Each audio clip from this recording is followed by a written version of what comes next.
list to start out.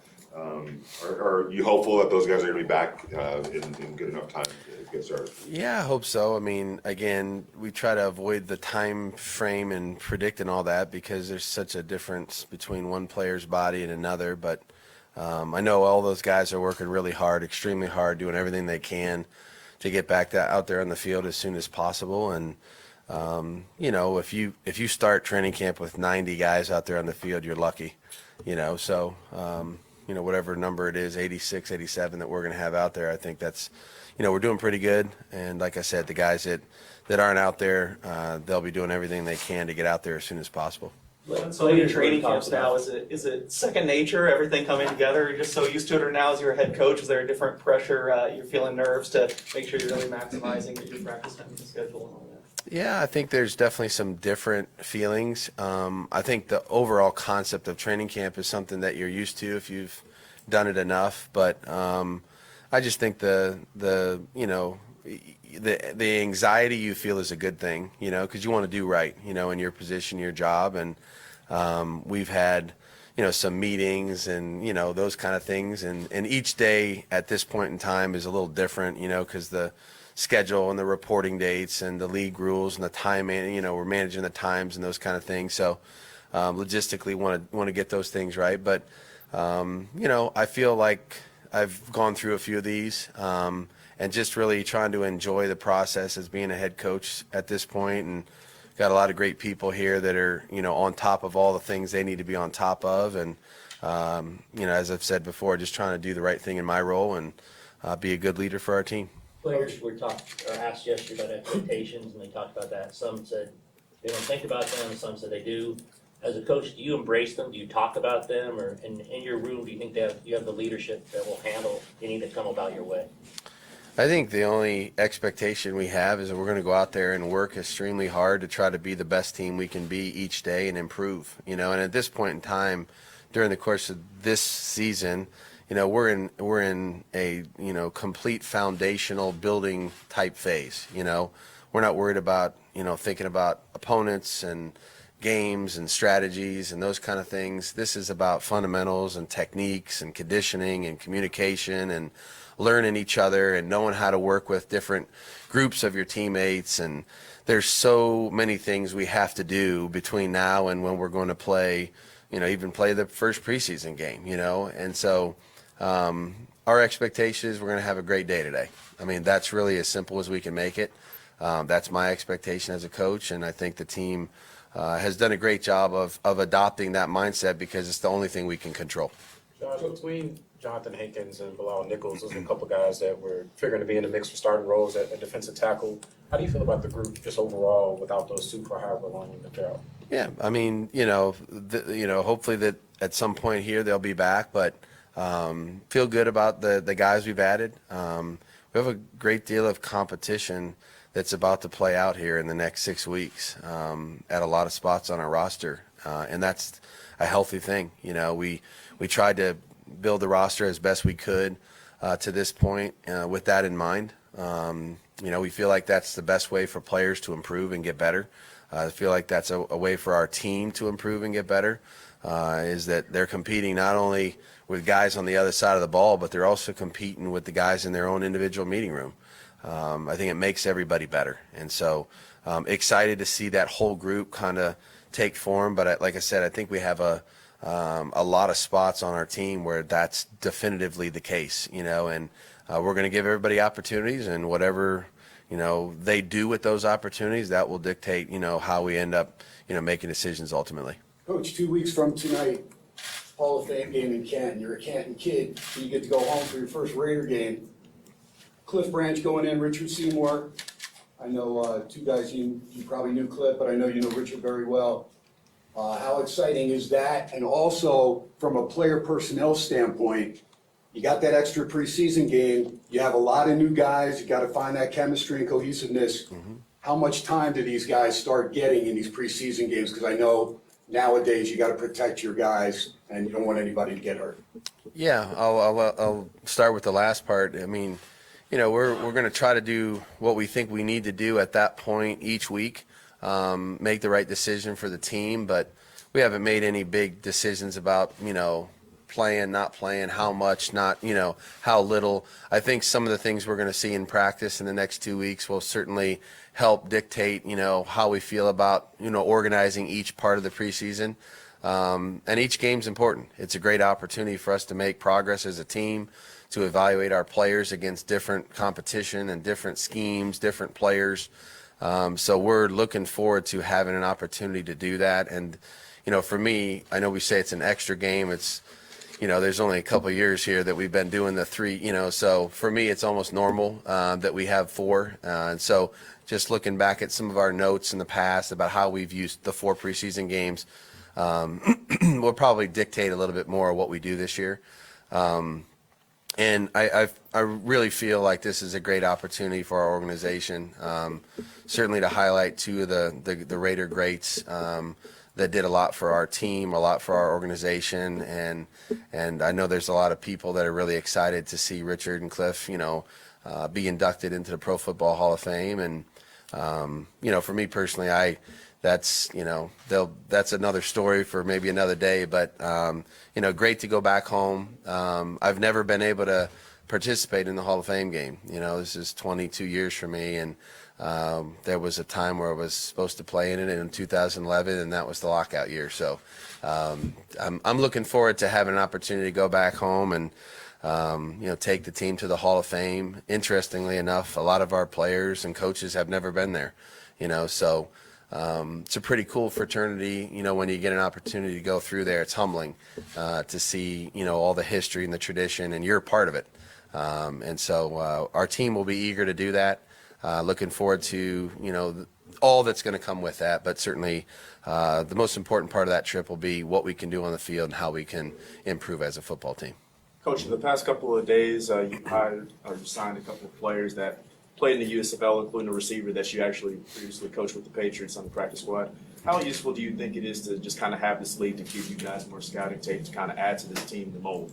Yeah, it's a benefit, and look, I think it speaks to there's a lot of guys that, continue to work hard, and they want to achieve their dream of playing in the National Football League and creating a career for themselves. And there was a lot of good football played. When you watch that league, and and we're not the only team that has grabbed a few of those guys and tried to add them to our roster. So, Dave and his crew have gone over every, ounce of film that we could possibly look at this point to try to make the best decisions going forward for our roster. And it may not be the last person that we add from that league, but those 2 guys definitely showed well for themselves. And, and like I said, wherever we can get them, if they fit, what we're looking for and the type of team we're trying to build, it's a great opportunity for us to look at that stuff.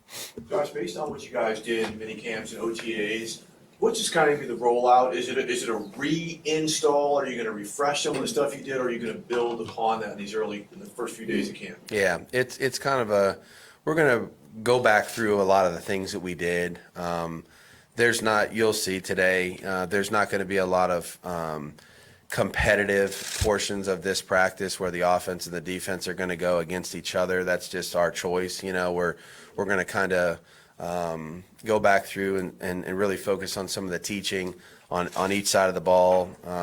Certainly in special teams, there'll be a little bit of that too. So a little bit of a slower process here. We can't be into pads till next week, anyway. And so we wanted to really take some time and go back through our fundamentals at each position, our communication that we really need to nail down here. And so the players they understand this may be more like a little bit of a phase 2 day, and then we're going to build into some things that are going to look a lot more like OTA days until we finally have an opportunity to get in pads next week, and then begin the physical portion of our development.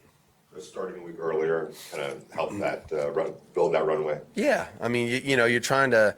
It's funny. I mean, I probably went through half dozen or more calendars where you're looking at, you're mapping it out and trying to figure out what's the right way to approach it, and you have 50 some days or whatever it is until we actually begin the regular season. So it's really just, what's the best use of our time? What's the best use of our on the field time, our practice time? So, this is the choice we made. I don't know that there's really a right or a wrong. We've reported a little earlier than Jacksonville. that doesn't mean that we made, a better decision than they did, and I think each football team has an opportunity to try to develop and bring along their group as they see fit, and hopefully we're going to use the time to our benefit here and develop, the way we want to develop here. Coach, along those lines, heat just is going to be what it is here. I guess there's nothing around it, but you just have. I've learned that. You have to start training camp on like 2 record-setting days potentially. Was that another complicating factor to preparing everything? It's funny because I've studied temperature and humidity maybe more than I've ever thought about doing that too. And so when you look at it, you're going to get these days, as you all know. And then you may get a day where it's in the low 90s, and it's a little different.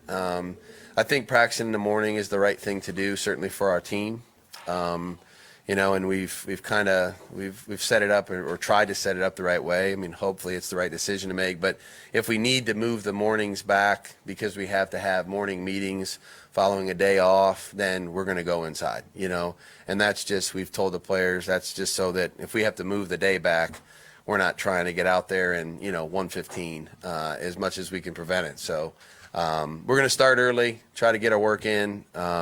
If we need to adjust that for some reason, whether that's temperature or some other factor, then we'll try to make a smart decision and do it. But guys are in early. We're used to working early, at this point in time.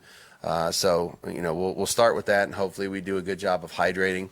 We went through the medical people did a great job of going through the entire thing yesterday about, hydration, awareness of heat-related illnesses, those kind of things. So we'll be on top of that and continue to try to do the right things prior to getting out there, which is, I think, really the big key. Have you decided whether you're a humidity guy or a dry heat guy yet? That's always I've nobody believes me when they say, well, it's 100 degrees, and I say, yeah, but 100 degrees here is nothing like 100 degrees in Florida or back east because of the humidity.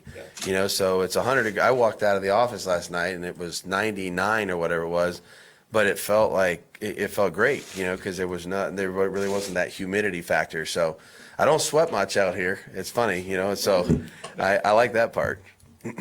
Last year, the Raiders only had 1 quarterback play during preseason games. How important is it for you having 4 guys available starting in 2 weeks? Yeah, I'm looking forward to that. That room has been really an interesting room. Like you get to know these guys, and they work really hard. They really help and complement one another. You'll see that on the practice field too.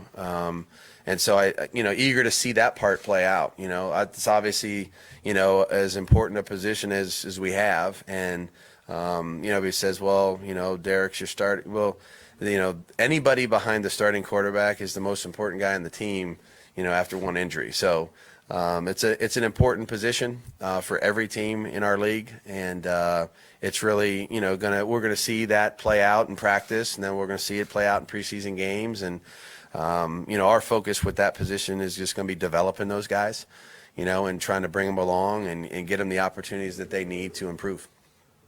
Got time for a couple more guys. We got Ed.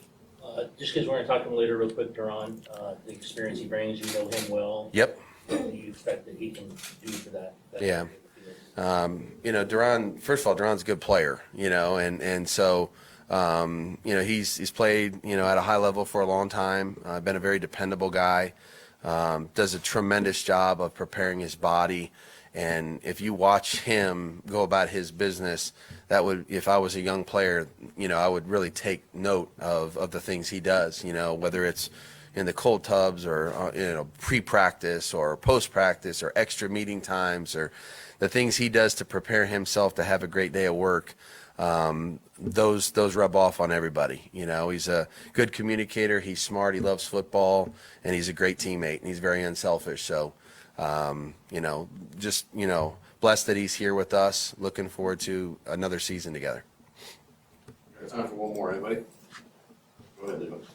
How does it feel to have Kenyan, Drake, and Denzel kind of back in the fold, kind of starting to ramp up on their work? How beneficial will it be to have them back to the field? Yeah, I mean, Josh too, and some of the guys that didn't get a ton of work in the spring.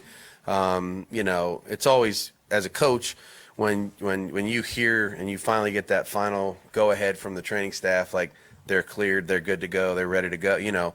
It just makes you feel good because you're kind of getting closer to whole.